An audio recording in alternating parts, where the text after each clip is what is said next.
Hey guys, welcome to a brand new episode of Sipping Tea with Suzanne. I am your host, Suzanne, and I'm excited to be here for a brand new month and a brand new lineup of guests. And I have a very special guest with me tonight, Mr. N. Fearon himself. Say what's up.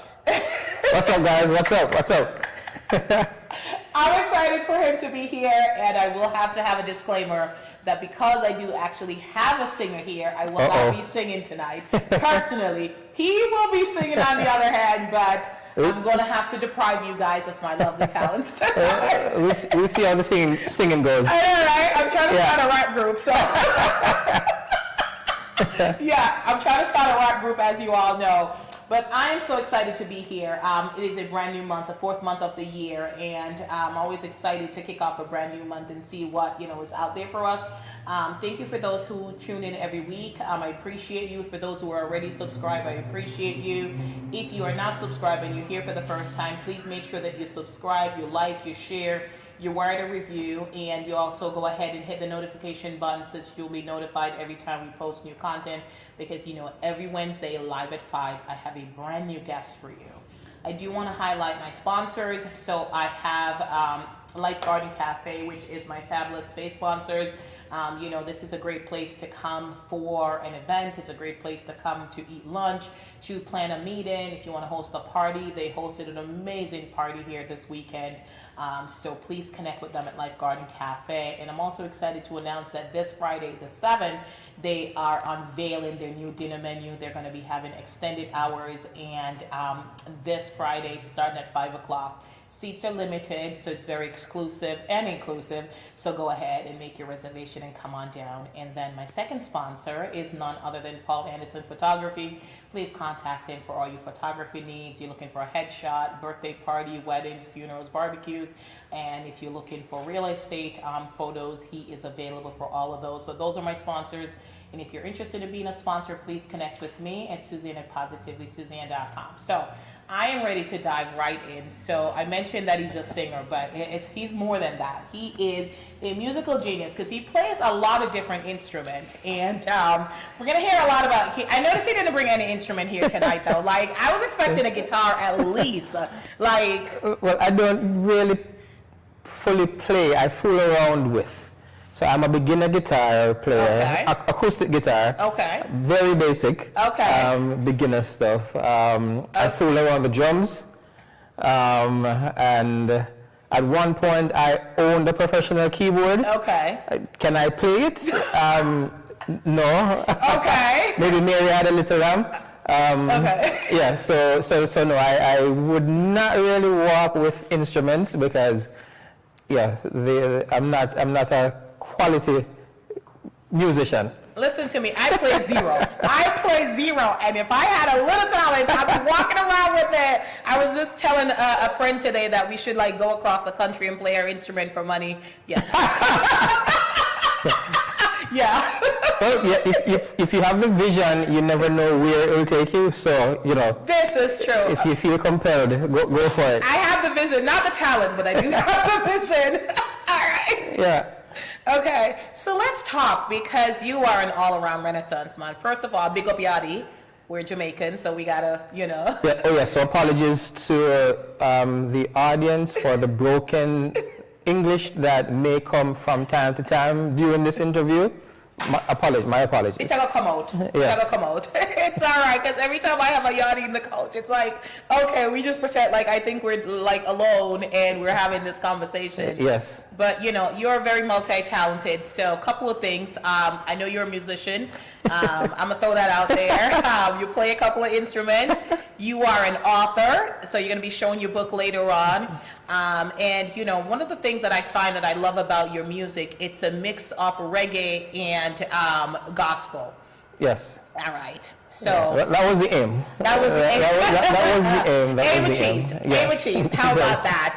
And you're a minister. Yes. Yes. And you are a real estate agent. That I am. Okay. And I'm just telling all your business. Okay, go ahead. And you're a social worker. I'm a social worker. Yes, that I am as well. So multifaceted, multi-talented. So just, you've been in like Worcester, like so born and raised in Jamaica. In Jamaica, yes. Came here, completely different climate. Can I tell you? Yes. Tell me about that. So of course, I grew up in Jamaica, warm weather, hot sun, and then I migrated here in 2000 and something. Yeah, 2000 and something. Yes. It was January. Oh. And for those of us in New England, we know that that is like peak Yes. winter. Whew. So when I was leaving Montego Bay, I think I wore a tall sleeve shirt. Yeah, man. I had to be opening the buttons because Yeah. I was hot, fanning, sweating. Yes. And when we got to Boston that night, the lady who picked me up, she said, "Brace yourself." And I went to Logan Airport, the automatic doors opened, it felt like I was in the movies, and that cold slapped me, not across the face, my entire body. Man, run back inside and I had to ask for a blanket. Oh, jeez. That was how a drastic of change in the climate it was. Yeah. But the funny thing is, even though the temperature was so cold, and after we got in the car when we were driving home on the highway, I said to her, "Can we pull over?" She's looking at me funny. She's like, "Why?" Well, because I've never seen snow. I've never touched the snow, and I'd like to touch it. So she's like, "It's still cold outside." I'm like, "Yeah, I know, but could you pull over?" I know. So she pulled over, and I went out, touched the snow, came back in. But yeah, the transition was, it was real. It was brutal. Listen, I came in February. And I did New York, and New York is not even as cold as Boston, so I can't even imagine yours. And like I had on like my long sleeve palazzo pants and long sleeve, and I think it was a little hot in the airport in Jamaica, but I think the world prepared. And then the thing hit me. I was like, it was just a shock to the system. Like you just couldn't even fathom it being this cold, because I just never experienced a cold like that. So the transition in itself. So there was a weather shock. There was a culture shock. Because when you come in, so in winter, you live in Jamaica where it's very jovial, it's very, lots of upbeat vibes, lots of people walking and interacting, and everything is no problem, man. Then you come here in the middle of winter, you don't see anybody. So there's no leaves on the trees. The days are gloomy and, slight rainy. And it's just like, you're wondering, like, what is going on? You're cold. There's not a lot of people to talk to. So, there's a transition in the weather. There's a transition in your social atmosphere. Not to mention, coming here, there's also a change in the food. Because, you're used to your yam, your bananas, your dumpling, your chicken back, your tin mackerel, those stuff. But then when you come here, you walk in the supermarket and it's, it's pasta, linguine, spaghetti. It's like, pancakes. what am I going to eat? And so it's, just networking to find a community to say, okay, where can I, source like authentic Caribbean food. So the transition was, it took some time to get the transition, not only with the weather, but also with food, finding a church community and just getting my bearings together. So the transition, it took a little time, but it's still happening. Listen. But the funny thing is, so like I mentioned, I came through New York, and I was in New York for a bit. And New York, I think, is a little easier to find Caribbean things. But then coming from there, like to Worcester, was harder because I remember drinking Milo. Remember Milo? Yes. And you can't find Milo in Worcester. Like it took. Well, back then you couldn't. You can now, but but now I no longer desire it. But like when I just came, I wanted Milo, and I couldn't. Like there was no Price Right wasn't around. Like where you can find Milo, and I used to drink Milo like every day. eat Milo Tekiana. Yeah, we eat Milo. Yeah. Like, yeah, mix it with that milk. Yeah. But it's just like, now I don't even bother, because like I got so used to living without it. Now I see that, I was like, oh, that's nice. Yeah. But you know, it's different. It's definitely a different feel, and people are bundled up. Them don't really want to stand outside and talk to you. Them like, No. they're running from that call. So Yep, definitely. it was, you know, I had no regrets, but I definitely think it was interesting. And I think for me, I came here as a teen, so it was much more of a culture shock, just in terms of how kids spoke to adults here and their parents. I think that's a culture shock, whether you are a teen or you're an adult. You know, because when back in Jamaica, I worked my last job there. I did several. My last job there was working as a school guidance counselor. Oh, okay. And even the worst child in school, when they were at their, you know, having a behavior or throwing the biggest tantrum, they would still address you as sir. Yes. You know, sir, this happened. Sir, that happened. But over here, it's, you know, kids call you by your first name, or they have some colorful other words to address you as. And then I think what was really, what should I say? What really got me was not necessarily that the kids were using these words, but it was the response to it. It was and still is very much acceptable. It's acceptable. It's like, it doesn't shock. It still shocks me. Well, it shocks me. Yeah, but, even today. Yeah, but it's very much acceptable to, you know, use your choice words and to, you know, refer to people by their first name. So lots of shifts in you know, in my cognition into how would I then, you know, move about as I navigate this, you know, getting set up in a new environment. Yeah. Yeah. All right, and now you're a parent raising your kids here. Yes. My kids keep, like, so it's like funny, because like they're being raised here, so obviously there's different opportunities, but like my kids sometimes will be outside and like I'll see a kid like disrespecting their mom, and my daughter looks at me and she's like, I would be dead. And I said no comments. Because she knows it's just not acceptable. Acceptable, yeah. But I think in the U.S. there is this big push towards cultural, not necessarily the independence, that too, but the cultural competencies. And so, you know, there is, because America is really a melting pot of several, you know, many different you know, ways of life and nationalities coming together here. And I think that, you know, as a Jamaican parent, myself, you know, you've got Puerto Ricans, you've got Italian based, you've got French based, Canadian based. So with the cultural competence, each household will, I believe, impart, you know, some of their traditions, their norms within their household, and it's going to come across in the way that you parent your child. You know, so some of the things that were good for us, we will want to instill in them. Some of the things that we thought were not necessarily the best way to go about raising a child, then we will eliminate that.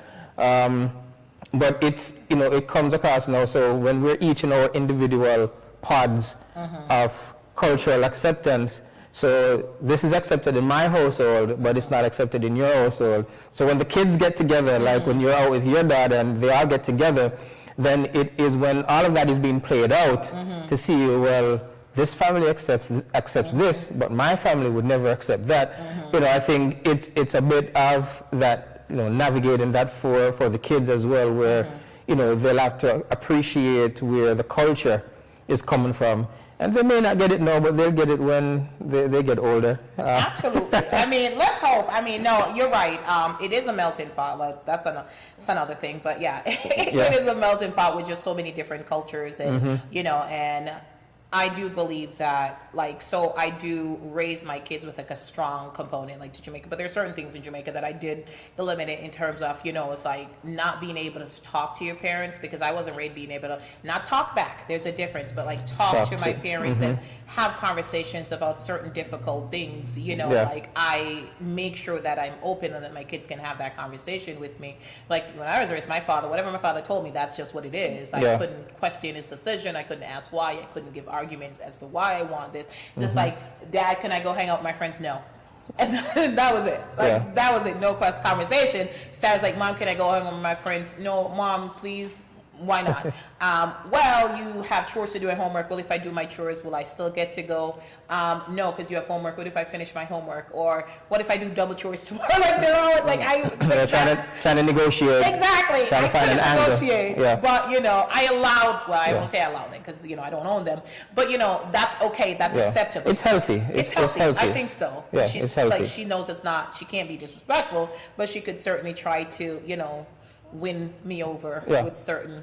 It also helps. I think it also helps with their their personal development. So if I can practice at home my negotiation skills with my parents, I may not always be successful, but at least I have the base where I can practice these negotiation skills. It can only benefit them in the long run as they navigate through life, where that skill they feel confident enough that they can integrate that into a school setting, into a work environment. You know, even when they have their own personal relationships, they can integrate some of what they learned in the home. So it's a good place to be. No, it is. One of my professors, when I was going back to school, he was a lawyer and he was a professor, and he said everything in life is a negotiation. He says as you go out, you'll realize it's like negotiating a parking spot, negotiating the price of something, negotiating in. He's like you need to learn the art of negotiation because everything in life is negotiation. I mean, he's a lawyer, but still. I do believe it. Yeah. All right. So, did you start music in Jamaica, or did you start music because you seem like you've been doing it for a very long time? All right. So, music in Jamaica. Yeah. Well, almost everybody in Jamaica sings. So. All right. All right. We'll go with that. So, you're growing up in Jamaica. You're in basic school. You're in schools. The teachers, they will teach you these songs, and it has to be done to a certain level of perfection to get ready. But really, I grew up in the Apostolic Church. So Emmanuel Apostolic Church, their headquarters is at 12 Slipe Road in Jamaica. Current Bishop Everton Thomas. Everton. Yes. But we were in Maypen, so Clovis Mushet. So just going to church, every other day or every day. Yeah, man. That church. Yeah, lots of singing. So, you may not hit all the right notes, but you are in it. Yeah. So, I was making noise, and then I don't remember what age I was when we got a drum set. So, the church got a drum set, and we had Minister Peter, this big, hunky guy, looked like he could be a wrestler. Yeah. But it was always very quiet, so we didn't even know that he played the drums. When the drums came, he was the player. He was very, very good at playing the drums. And I would sit down on the front seat of the church and just try to do everything that he's doing, and go home, get pots, pans, basins, buckets, whatever you find in the backyard, just making music. And one day he was not at church, and I asked if I could go play, and I've never played. No one has ever heard me play, but I think out of fun, they said sure, and I went on it and I started playing. I was keeping the beat, but not doing anything fancy, but enough where I was allowed to keep. So they were like, there's something there. So I started playing drums. I think maybe I was like 10 or 11 when I started doing that. And then, I became the second stream drummer in the church. So whenever Minister Peter wasn't there, I would drum. And then sitting around the instrument and actually getting more real playtime started to develop some of the more fundamental skills that I have. So I played Then I joined the youth choir. From there, joined the youth choir at church. I was a member of my high school's choir as well. So I did a little singing. I made some noise here and there. Played some music on the drums here and there until Minister Pitcher left church. Then I was the drummer. So I really did drumming in church, but I didn't actually start writing any music until I came here. And I didn't even mention that he wrote music. All right, go on. Well, let me clarify. Write lyrics to songs, because when some people get technical. I don't write musical notes. I write lyrics to songs. So Okay. try to be correct. So Okay. Yeah. But I started. But back in Jamaica, I started writing poems. So I wrote maybe 2 or 3 poems and had a group together. We were called godchat.com. All right. Yeah, that's when internet was getting popular. So we would get together and we would rehearse these poems, with kind of like a Louis Bennett kind of feel. Yeah. Then this guy in Jamaica was pretty big at the time, the secular world, DYCR. So he was very big. He was doing spoken word, but he was doing it on the reggae scene, and it was very, very, very acceptable. They had this one, something called, every Friday, Smichael was smiling. Smichael was smiling because Smichael know that Friday is the day when I'm supposed to get paid. So you do funny things like that, but I respected that he took the art and made it relevant so that people were listening to it. And then, I don't know why I started writing poems, but then I started writing these poems, and one of the first poems that I remember that I wrote was Jesus is King, which I did put together in my compilation in my little book. But Jesus is King, so shout it out loud. I make the whole world know that Jesus is King. Christ find enough of we when we did last and write off, rejected, just like rubbish in a bin. But after Christ find we and pass and baptize we, the Holy Spirit come and de-chacalize we. No way I'm picking it, no way I'm friend. So holiness and compromise are that we are defend. In the kingdom, no man and a dapper, no man and a speng. So if you get caught up in a pride, you have to wheel and come again. There is one Lord, one faith, one baptism, one purpose for man. For shout it out loud and make the whole world know that Jesus is King. So that was one of the first ones that I wrote, and we got the group together. And how old were you when you wrote that? I wrote that in early 20s. Okay. Early 20s, okay, because I was still in college, doing my undergrad at the time. So early 20s.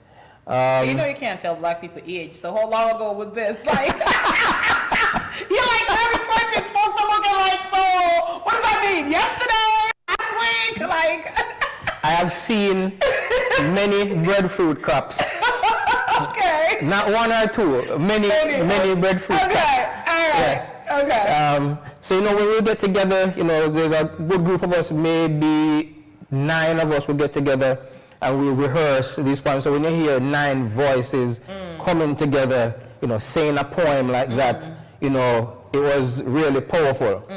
So we would go to churches, different churches, and we would perform, and get a little forward and feel nice. So Jesus is King. I wrote Obedience. I wrote another one called The Pale Horse. But Jesus is King, people really love that one. Obedience. And Mana Wanda was another big one. So Mana Wanda was really more dub poetry. So dub poetry in Jamaica, it's not really a poem, but it has a groove to it. So there's no music behind it. Sometimes maybe a drum.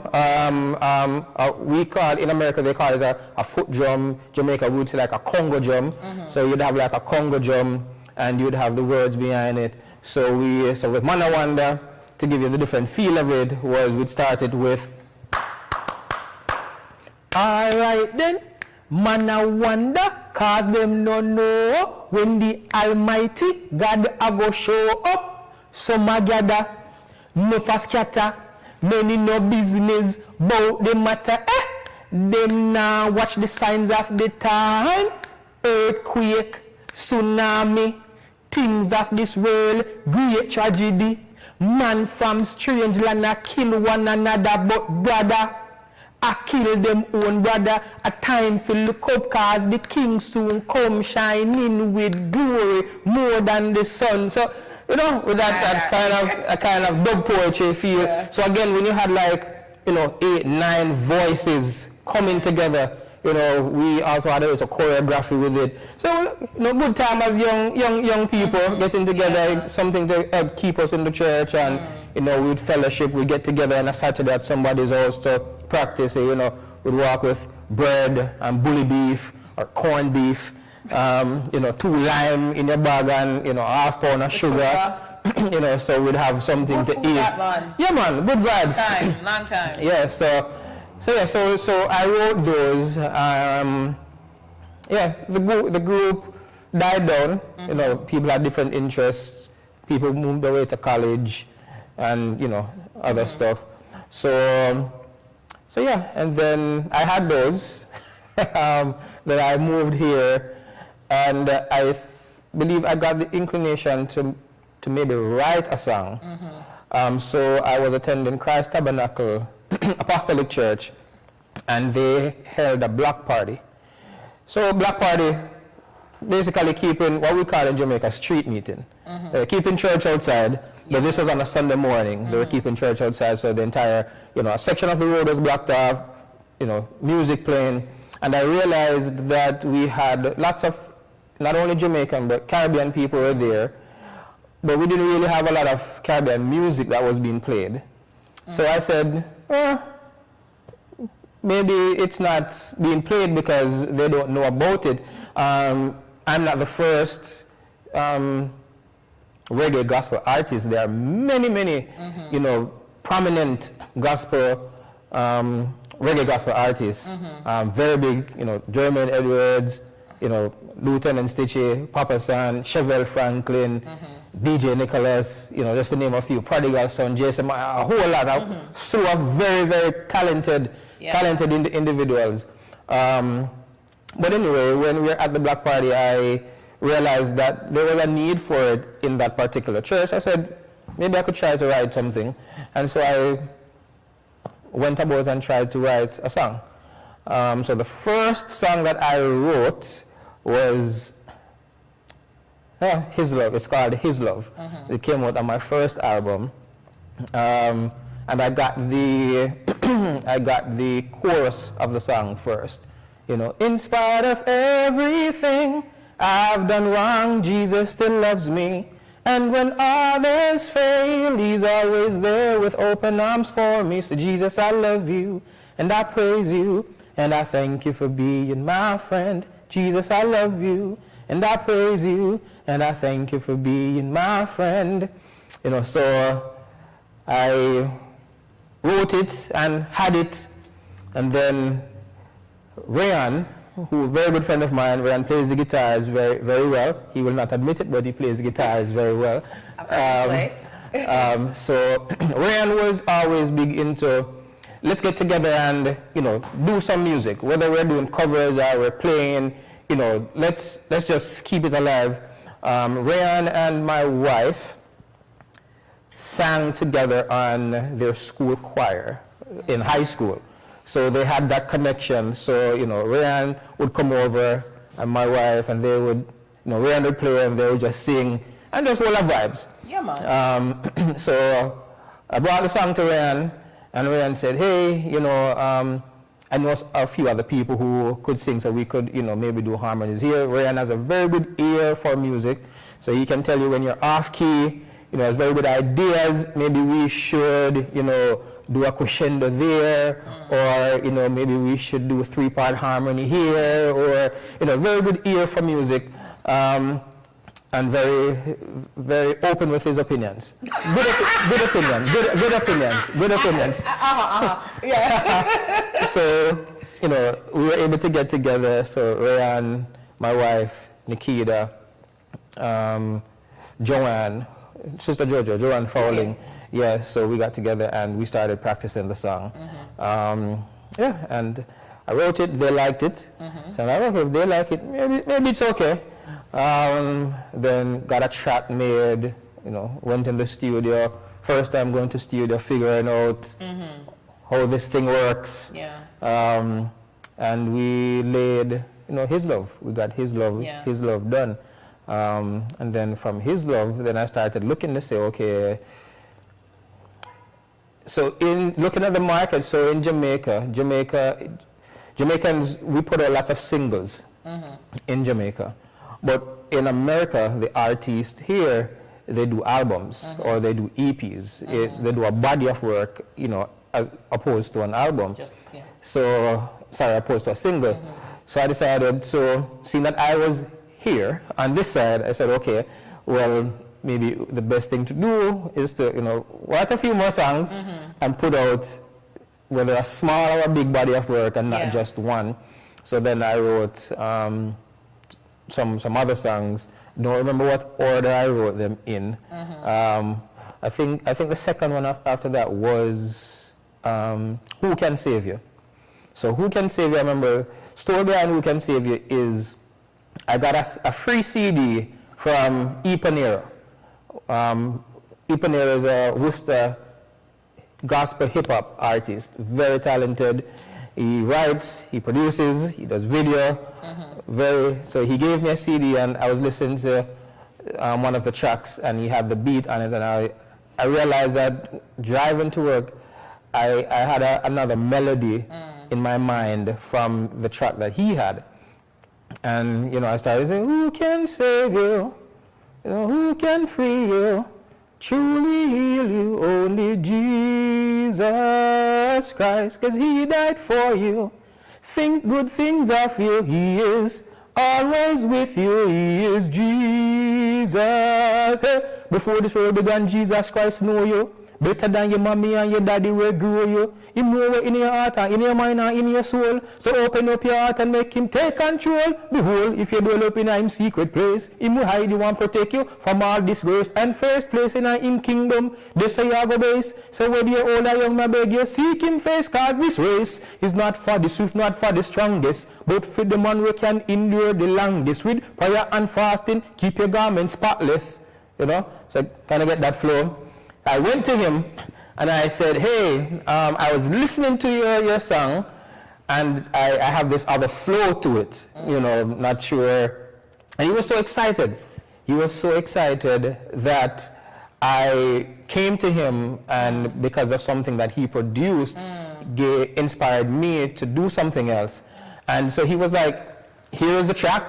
You have my permission to use it. Feel free to do it. He says, as a matter of fact, you know, if you want to record it right now, you know, we can jump in the booth. Oh, wow. You know, because he had his home studio. I was there with Joanne and Orlando at the time, and like, sure. So, you know, we jumped in. I jumped in the studio, and because he had the track, so we recorded it there. And he gave me, you know, all the files and said, you know, do what you want to do with it. So, you know, big up E and Orlando for the link. So then came into the first album, which was titled Revelation. So I had Jesus is King, Who Can Save You, other tracks, Secret Weapon, which I think you love, Secret Weapon. And I love the blood. The blood. I love the blood, you know that. But yes, go on. So that's Secret Weapon. And then we had, there was another song on it, I don't remember. And I think I had 2 poems on it. Jesus is King is on it. Or was it one? I don't remember. Let me look at it. Well, you have the CDs in front of you, so let's show them, and then we're going to share with the audience how they can purchase. So you can look at this one. All right, let me do my Vanna White. Yeah, so this one's Revelation. Revelation, yeah. Yes. So we have Last Day. Last Day is His Love, Jesus is King, One Day at a Time, featuring Domingo, who is also a very talented gospel hip-hop artist. He has ties in Worcester. I was going to say from Worcester. He has ties in Worcester, Boston, currently in Georgia. Okay. Yeah, put some spice on this one. The Reason, Revelation, Secret Weapon, and Who Can Save You.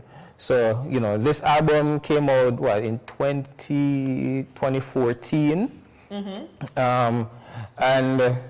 So Revelation, which is the title for the title track is Revelation, really speaks to, so the book of Revelation, and I think when I was doing my research to write, the book of Revelation in the Bible can be very mysterious, can be very intimidating, you know, people... Scary. Thank you. People shy away from it.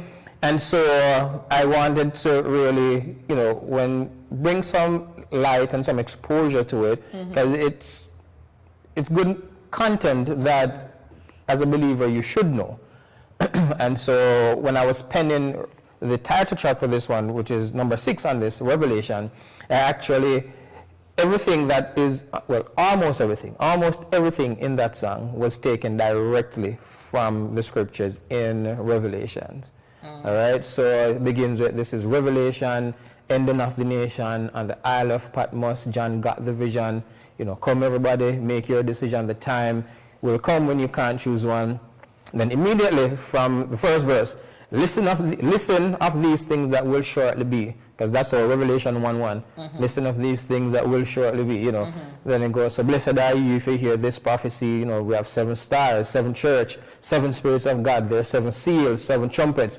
These are all stuff that is spoken of in the book of Revelation. So I wanted to put it in a very poetic kind of way. So if people are singing it, it will lighten the feel of it, you know, because the song goes, well, listen of these things that will shortly be. So blessed are you if you hear this prophecy. 7 stars, 7 church, 7 spirits of God, 7 seals, 7 trumpets. Don't go on like you mad. Stand firm in the faith and nobody act lazy. Cease and sickle in a God like a gravy. You can't lukewarm or spiritually lazy, else you get spew like some brand when not tasty. This a word I preach from we a little baby. Some say me fool, some say me crazy. But the prophecies them always amaze me. The woes and the scrolls and already disclosed. But oh, what a day when the moon turn to blood. When the star from heaven them start to run down water. Hiding place and you can't find none. Even the rock barrel hide me my son. Balling for death but no death now come. Gee whiz, whoa, oh Lord, what a something. 7 thunder roll and him never hear nothing. John eat the little book and him to make a trouble. Revelation 11. Slain of the witness by the beast, wicked people get merry, left the witness in the street, but after 3 days, 0.5, God make the witness them come right back alive. All scripture, all things that I said in the book of Revelation, talking about the seals, the prophecies, you know, the writer of the book, getting the vision where he ate what was being given to him. It was sweet in his mouth, but then it was bitter in his belly. So I wanted my vision there, and it was if people get into hearing it and you know, feeling it groovy and singing it, it may push them to read it with an open mind and take away some of the scariness and, you know, the doomsday effect that comes with it. So if you listen to it, hopefully, you know. Yeah, no, it does. It makes you curious. He's like, oh, all right then. Because like music, you know, music makes you lose control, right? You do. So you're like, all right, let me go see what he's talking about here. And then, you know, you read it and you're right. Because it is one of the most scariest book in the Bible, but it's kind of like death, right? We try to shy away from it, but it's guaranteed. It's guaranteed. So we've got to embrace it, figure out how to live good, accept God, and do what you got to do. All right. So that was album number 1. Album number 1, yes. All right. So album number 2. Album number 2 came out last year. Okay, let's see it. So, album number 2. All right. Titled Until Then. So let me do my Vanna again. So my producer could see it. Yeah, so the Until Then album was really, so first I give the revelation. We, you know, if you listen to the songs, it kind of goes through, you know, revelation, what's going on there. Revelation is, you know, it's in the Bible. It's the final events. What happens from now until the revelation? So the Until Then album it's really focused on let me go down to the title track. So we have first track, Most Wanted. Song starts off by saying, I've looked for love in so many places, but all I found was emptiness and strange faces. Sweet hellos, sad goodbyes. I told myself the next time it happened I would be wise, but the next time came real soon, found myself broken hearted, almost died. Then I said, God, I really need you, because I realized that you specialize in fixing the broken hearted, the lonely, the depressed, even the unwanted. It's been a long time I should serve you, a long time if I serve you, but I'm kind of hearted, but now I realize that you are the most wanted in my life.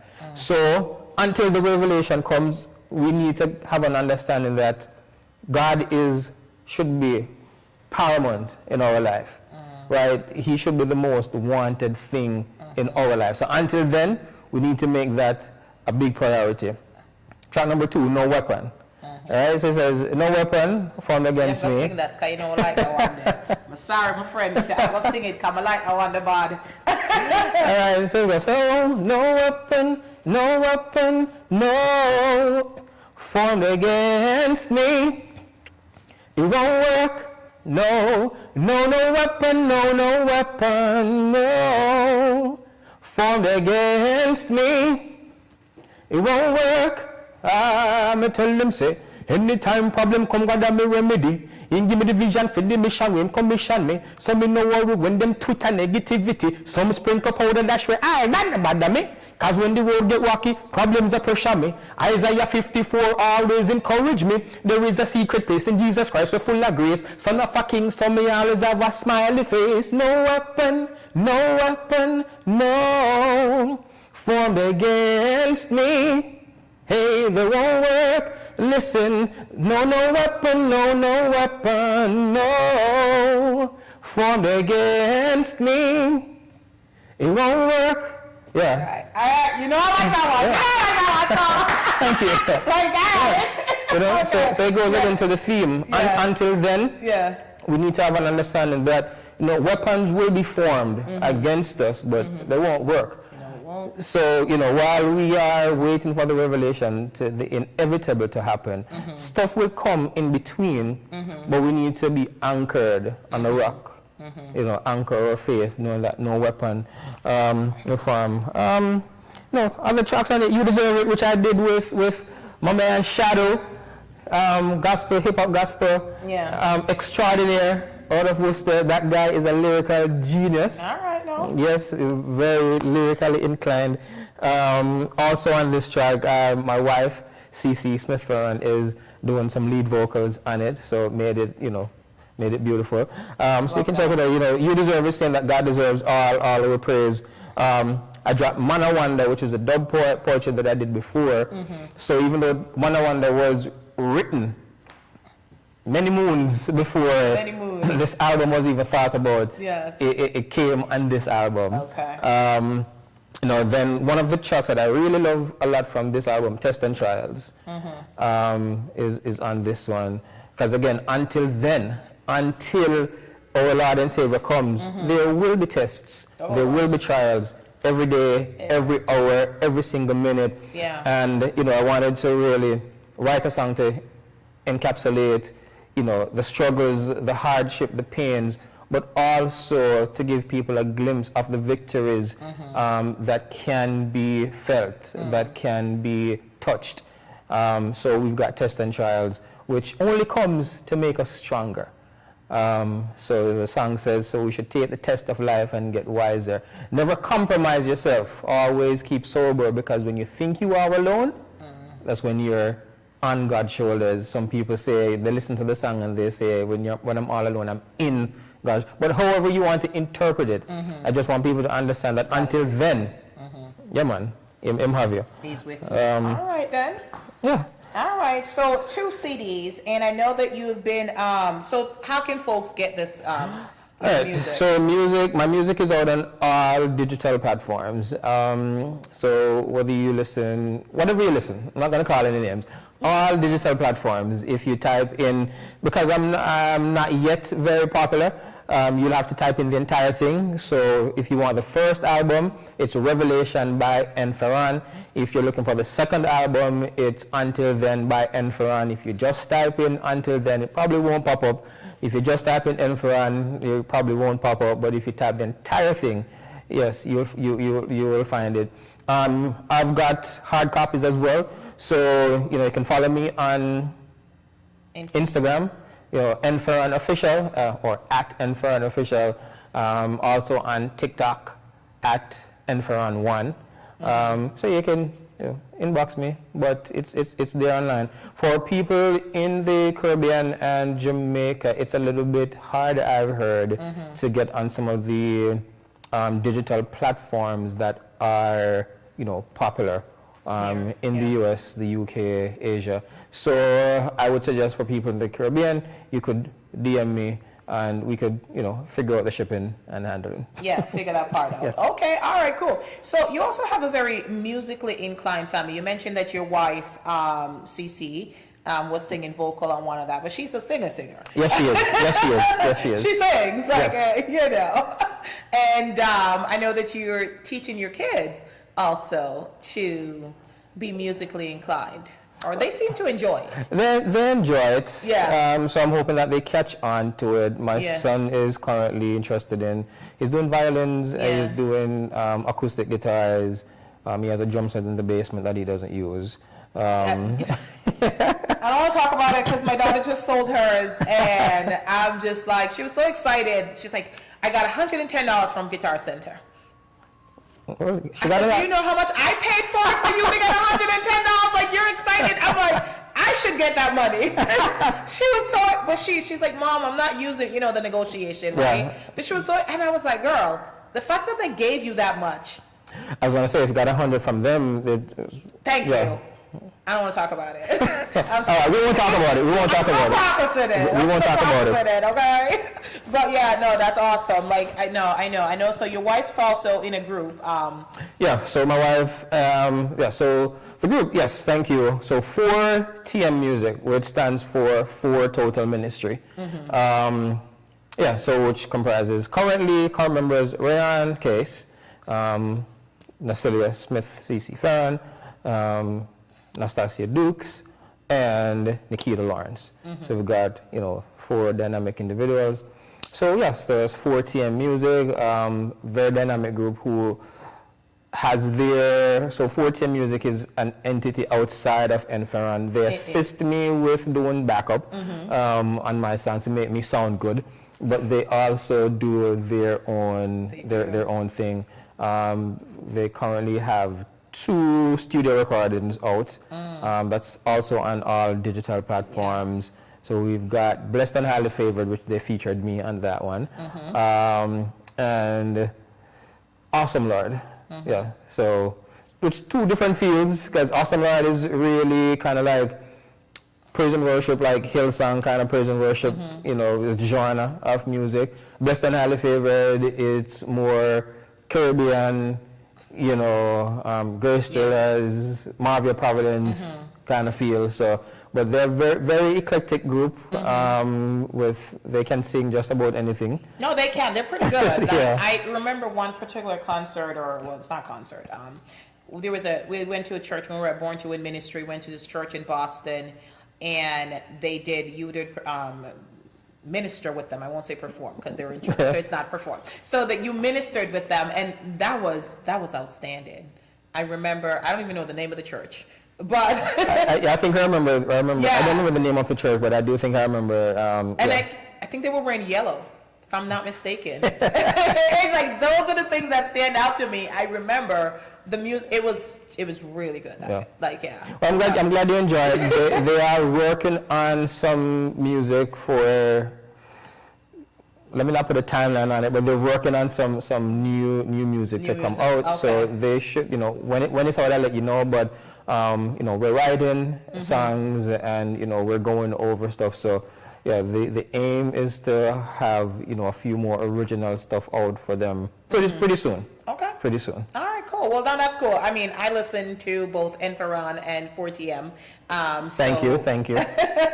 I'm excited for the new music coming out and things like that, you know. So I'm not saying you should post more on social media, but you should. All right. I'm just saying. Yeah, I need to get on that. Yes. Yeah. Yes. No two ways about it. Yeah. Like you got no rebuttals there. No, like that's it. Like that's it, dude. You gotta get things out there. So so you have the 2 album. Like, how did you think about like doing a book though? Because you were writing poems, you're doing the music. So I know that you wrote the book. So bring the book over here so I can show the book. So like, what made you decide to write a book? All right. So the book. So. My man in white. Yeah. Then for the producer. Yes. So yeah, Yard and Fearon. Yes. All right, so the book.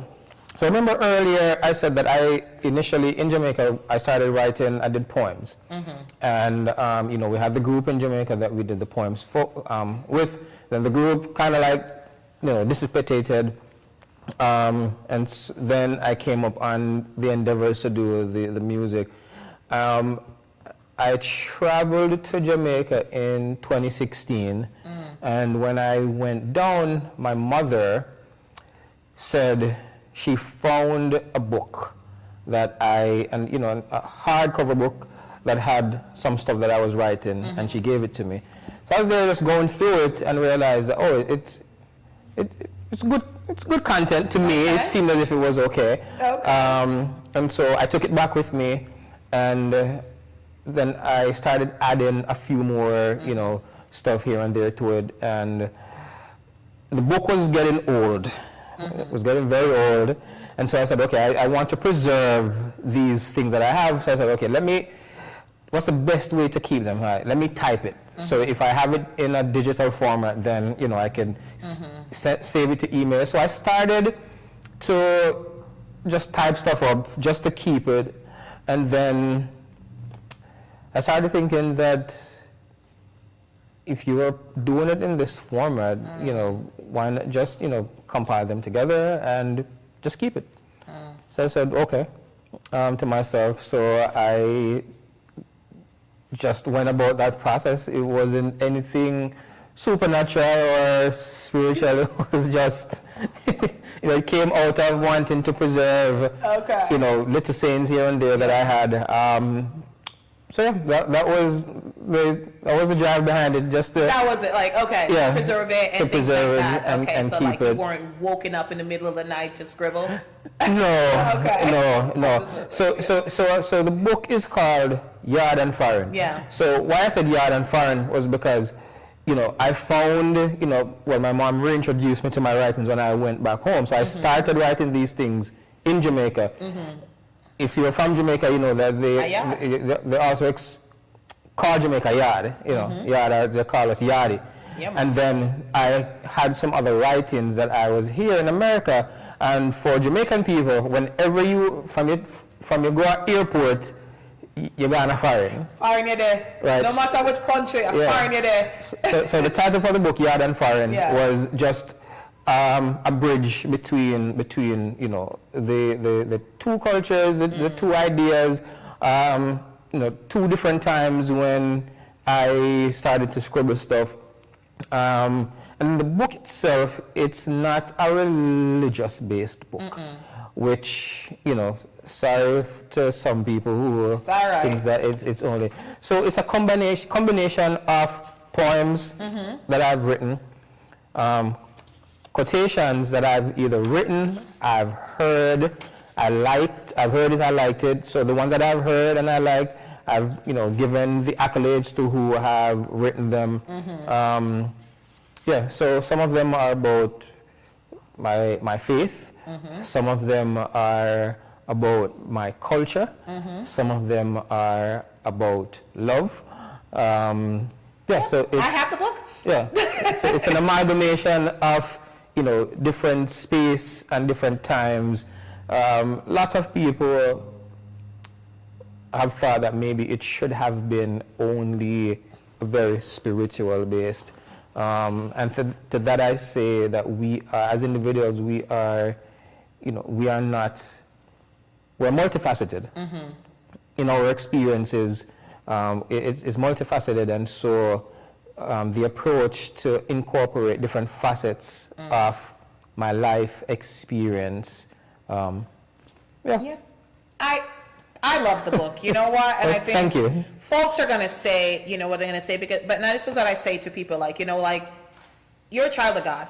Like, you're doing everything, like, God is the center and the focus of everything that you do. So even if you throw a party, let's say you throw a party, it's a party for your kids, and you have, it's princesses.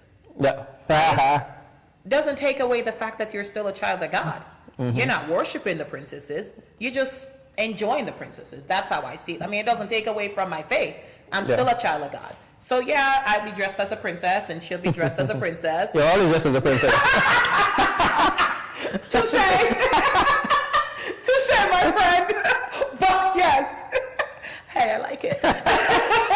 You know, but I'm just a princess who's a child of God. Yeah. You know, it doesn't take away from that. So I've seen folks always just get so caught up on the semantics and things like that, and like they're more obsessed with like the protocol, or, you know, it's like the rules and the regulations of how things should be. But to me, like, God is love, and this is a part of your life. This is what you went through, and you know, I think even if you don't put the word God in it, God is still in it, because who you are as a child of God. God. Yep. That's and true, God is in it a few times. He is. Like, even if the word God is not in the poem that you wrote, you're still unless you're writing devil worship, and you ain't gonna do that. Right. So you know what I'm saying? Sometimes I think God is still in everything that I do. Even when I'm acting a fool, he's the one that's pulling me back so that we're not acting out of our name. God is in everything that I do. God is everything that you do. Is your child of God. So folks are gonna think what they're gonna think. So if you guys did not know, she's a preacher, so get her going. You know. Yeah. All right. So we ain't gonna preach today, but. You know, the other day I was missing it, but that's a different story. And I'm just gonna move on to it. But like, as I said, so, you know, I also want to, it doesn't even seem like the time, but the time is flying by. So, musician, author, is there a second book coming out? I've got a few ideas. Yeah. Doodling with, you know, there some stuff. Yeah. You know, but yeah. We'll see. Okay. Yeah, we'll see. All right. Okay. I was gonna ask you something, but I'm not gonna ask you because I don't put you on the spot like that. But it's fine. We're not gonna ask that. Okay. We're gonna move on from that. All right. You're in the studio right now, working on anything new? Was in the studio a few weeks ago. Last Saturday, I was doing a video shoot for actually. This church in Boston, which I forgot the name, they have an annual event in the community in Cambridge, and so they actually reached out to me, say, hey, would you like to be a part of this project? At the time, so I said yes. So you know, they put together it's a compilation of songs. I'll get the information to you, but on May 28th, they're gonna have a fundraiser. And we're gonna premiere the video that was shot last week for a song entitled "The Promised Land." Producer on that song was Caleb McCoy from Cambridge, Boston as well. So yeah, that's it. I was working on. You're working on that. All right. So any upcoming concerts or anything that we can see you at? Any performances this summer? I know you typically perform at like different events throughout the city. Well, what's sure for the summer is Gospel Fest, which will be downtown Worcester. Okay. So I'll definitely be there at Gospel Fest. That's a sure thing. 4TM Music will be on the 21st of this month. 4TM Music will be on a virtual concert. Okay. Which if you come over to my page, I'll share it with Suzanne as well, so she can share it. Okay. So they'll be there. You know, you may or may not get a feature from me. We'll see how rehearsal goes. So the 21st and the 22nd, they also have a concert in Boston that they'll be performing on. Again, I may or may not, do something with them. Okay. So that's the upcoming in the immediate future. Okay. all right. So I do know that like the Juneteenth festival is looking for performers. So I don't know how it works or what it works. It was just shared on my page and like from the village. So I do know that they're looking for artists and performers and things like that. And I think that's at June 17th. I think it's June 17th. I think at Institute Park. Okay. Yeah. So. Okay. All right, we can look into it. All right, cool. So that's what's upcoming for you.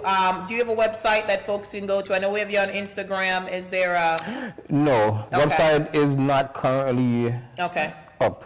Yeah. That's all right. Checking with my guys. About social media. Yeah. Instagram, Facebook, TikTok. All right. TikTok. Okay. All right. So that's where we can get the record in so the music is on all digital platforms. The book is on Amazon. It is. The book is on Amazon, and we can certainly follow Fearon Official on Instagram, TikTok, and are you on YouTube? I'm on YouTube, yes. Okay, Instagram, TikTok, and YouTube. Yeah. And he promises he's going to start posting more. And he's going to share on his page upcoming events that he's going to do when he's into the studios, anything that is going to be releasing. So I don't want, like, time's wrapping up, but I don't want to let you go without talking about, you're a realtor. And, give folks the opportunity to know what you do, in the market. Like I said, you're a Renaissance man. So let's talk about it. So real estate, if you're in the Worcester area, and so Worcester area, Worcester County is very big. If you're in Maine as well, because I'm licensed in Maine. Nice. If you're looking to buy yourself, give me a call, shoot me an email. It all starts with a conversation.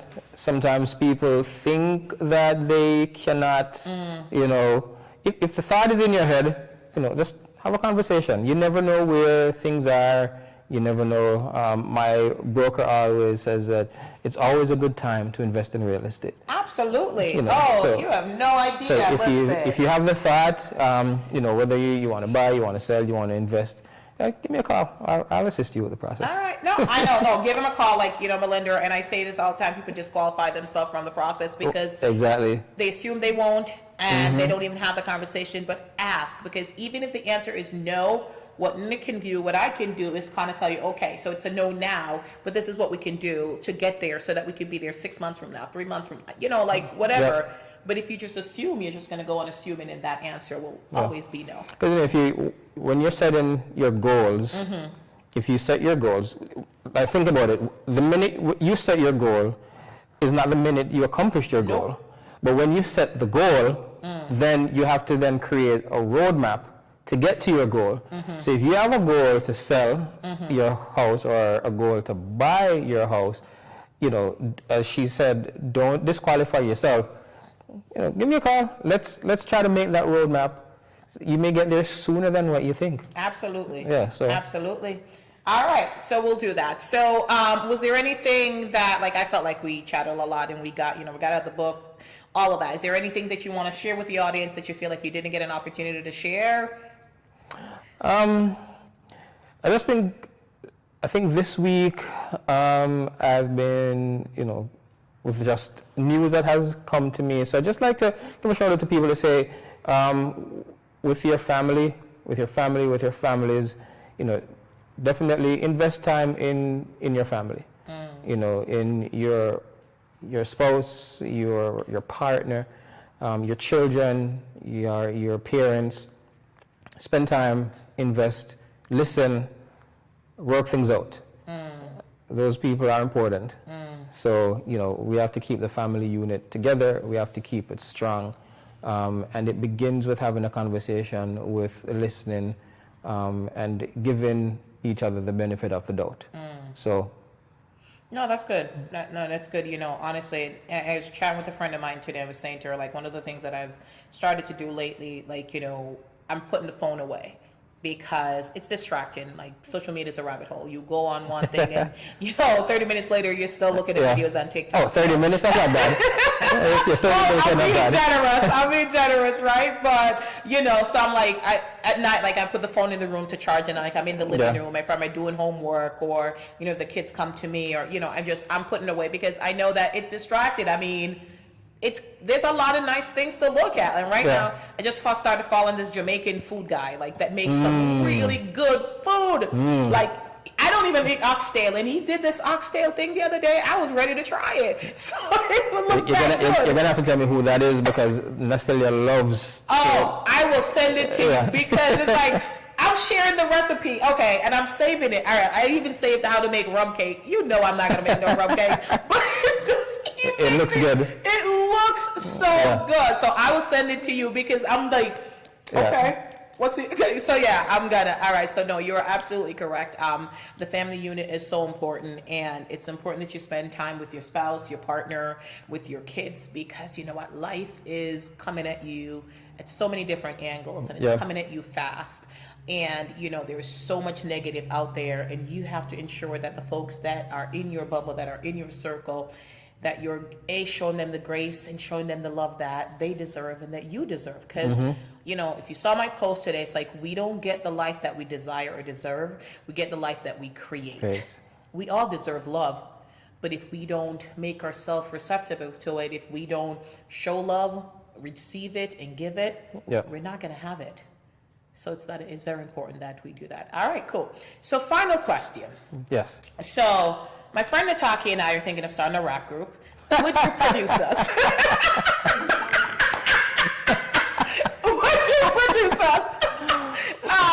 Well, production would be something new for me. Okay. But I would never say never. Okay. So, you know. All right. So we're not the best rappers. We've never rapped, but we think we can.